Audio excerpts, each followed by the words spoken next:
It was love at first sight. She's talking about me, of course. Well, as a matter of fact, we just had our 25th wedding anniversary last Tuesday.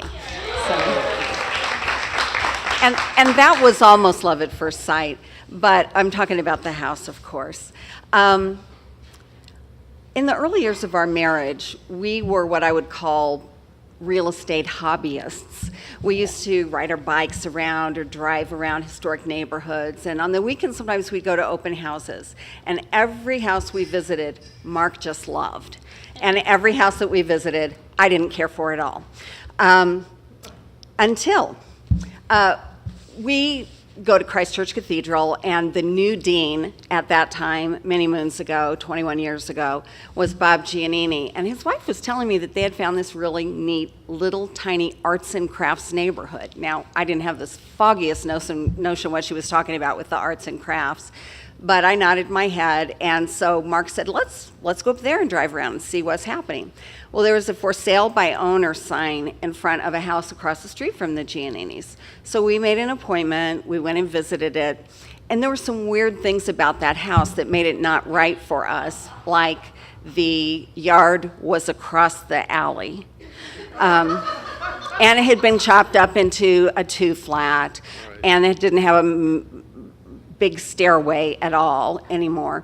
But we were talking about it a lot, what we could do to make that work for us, because we really liked the neighborhood.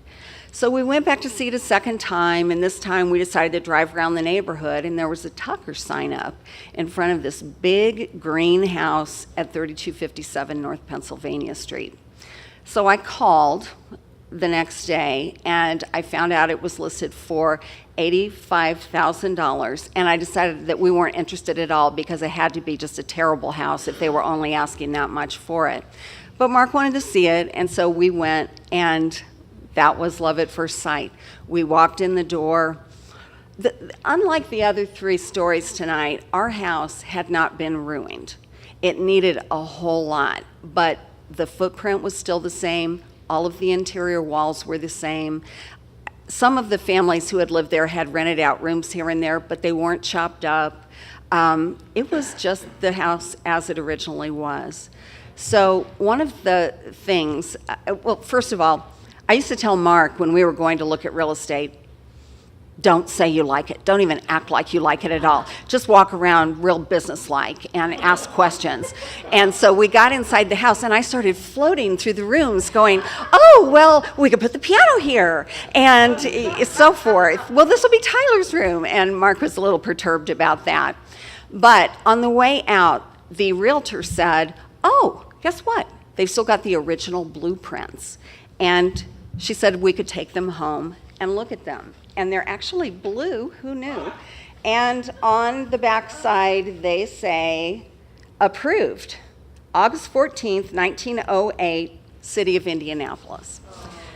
So we went home to our little house in Lockerbie, which we also loved, and I stayed up all night with these blueprints. And at 2 o'clock in the morning, or thereabouts, I went over to Mr. Webb here, who was sound asleep like all rational human beings, and said, honey, we have to buy that house. And I'm thinking, can't this wait until morning? I mean, come on, I got a trial. I got work to do. So anyway, of course, no, but we have to talk about it now. So it ended up being a rather short night for me.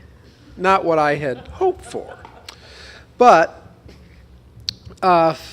we made the decision. We bought the house in April in fact, we closed on it on tax day, April 15th, 1993.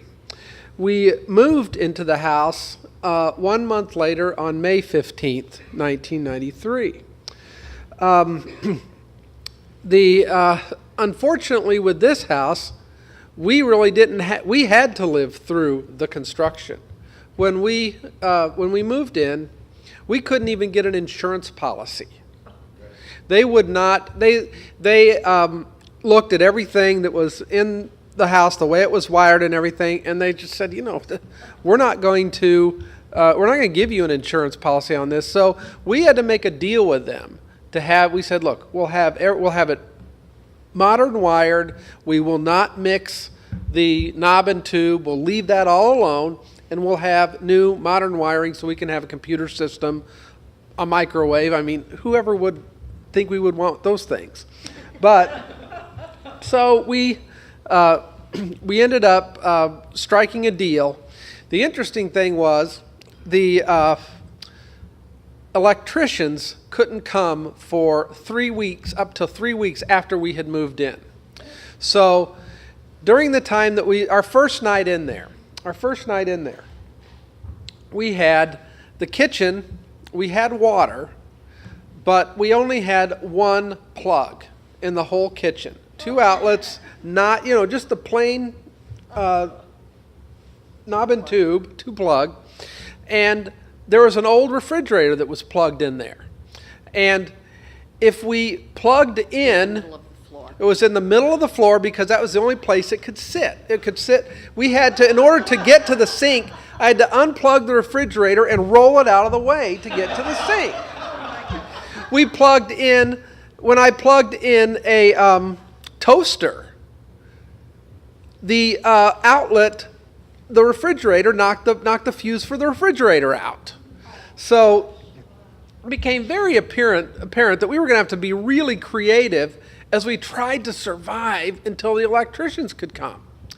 Now, keep in mind that when we left, we had some idea that it would be a little bit rough, but we didn't think the electricians would be as long as they were. So we had at least done all of our laundry before we left, but we could not plug in a washer and dryer. And so finally, when the electricians got there, the guy walked around, he said, well, where do you want us to start? And I said, well, look, man, we have got to be able to have a microwave in that kitchen. Just give us a microwave first, and we will consider you guys to absolutely walk on water. All we want is a microwave. So they put us in a microwave plug. Then he says, okay, what's the next thing you need? And I'm looking at this load of laundry on the floor in the laundry room we can't even get to. We can't wash. So I said, well, we really need to be able to wash clean clothes. Keep in mind, we have a 3-year-old, and instead of, his clothes get dirty, but what are we doing? We're going to the store and buying new clothes because that's all we can do. So they then get us operational in that regard. But these electricians alone came, and these guys did come day in and day out for 6 weeks. 6 weeks to go through and to rewire this house and to go up into the 3rd floor attic because we figured that we would eventually like to live up there. So we had wiring roughed in up there. We had plumbing roughed in up there where we thought we might want it. And in the attic. And the other thing that we had to do was we had to worry about, they're working, and we've got Tyler at home who, he gets into everything now, and he's 24 years old. So you can imagine what he was like when he was 3. But, it's very interesting living through construction because you have to be tolerant. You have to have, I think, reasonable expectations. And at the end of the day, you got to be nice to your contractors because the last thing you want is them walking off the job and saying, screw this. Because, I think that in a way, it's one reason, I guess, that we're still married. We could get this job done.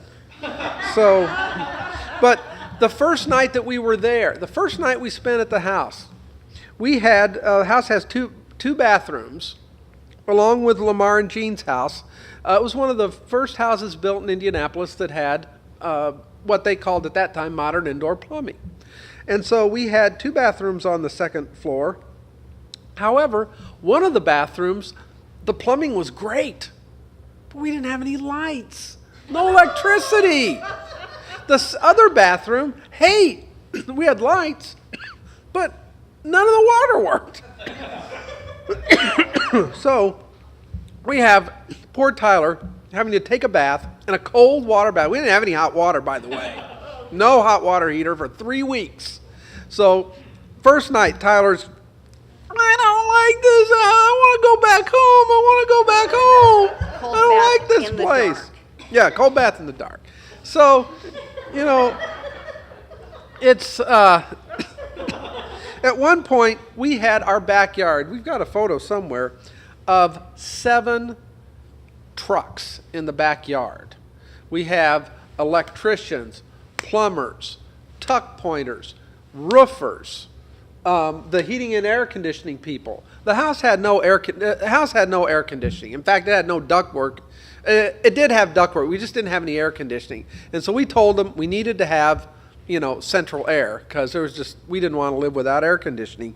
But it didn't have any cool air return on the second floor.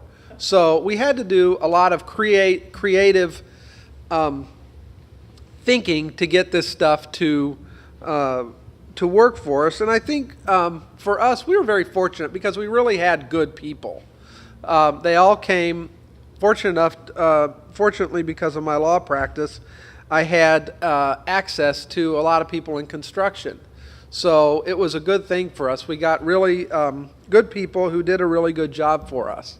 And what that really means is they could work, but they didn't necessarily have money to pay his bills. So we worked something out. Yeah, so it definitely helped. So, am I forgetting something? No, just need to move on. All right. Well, so anyway, it was a really very interesting experience, but I think we felt really empowered after we had gone through most of this. Now, of course, the sad thing is, it's time to do everything all over again. The stuff that we did Never ending. 20 years ago, it needs to be done. So this stuff doesn't last. So, If I could just say a couple more things, because it needs to be said, you've heard from Lamar and Jean, and we do have Sharon Gamble, Marsh Davis, Mark Zabodi, other people from our neighborhood here. It is an awesome neighborhood, and as much as we love our house, and we do love our house, even though we get mad at it sometimes, it's the neighborhood that keeps us there grounded. It's a real community of people who care about each other.